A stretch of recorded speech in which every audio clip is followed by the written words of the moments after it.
Na kamati ya mazingira katika bunge la kitaifa imeelezea wasiwasi kwamba kiwango cha uharibifu wa misitu ya humu nchini ni cha juu mno na kinapiku juhudi za upanzi wa miti. Wabunge waliandaa kikao na katibu katika idara ya misitu Gitunga Mugambi kumtaka kuangazia madai kwamba maafisa wa huduma ya misitu KFS wanahusika katika shughuli za ukataji miti kinyume cha sheria kote nchini.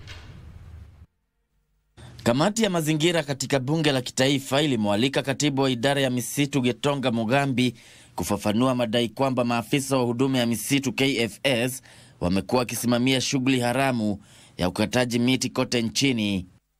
It's so unfortunate that tunaona tu wamesimama lakini wanaokota pesa na kutia mifukoni.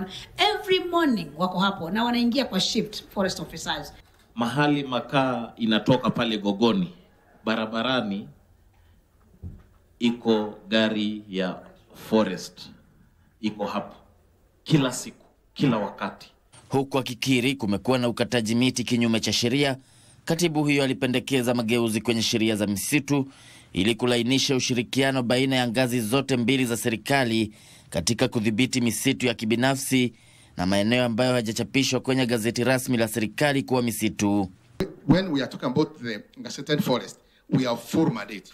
But where it is not in gazetted forest, then we have to work through support, what I would say support of the county. And sometimes, Honorable Chair, it is not easy.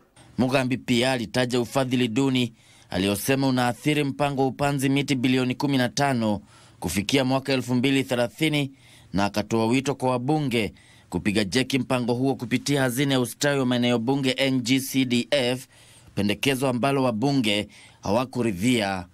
For me to do 15 billion trees, we require 600 billion.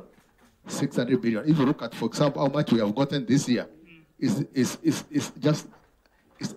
actually a drop in the ocean. The members of parliament, those CDF, can assist us, can support us. As we support them, we together move forward. Could you speak about your money, not the CDF money?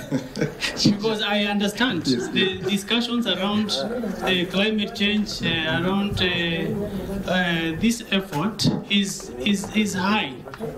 Why is it that it cannot attract enough funding so that you don't look like a burden to the implementers? Risho Kiwashira, Darubini.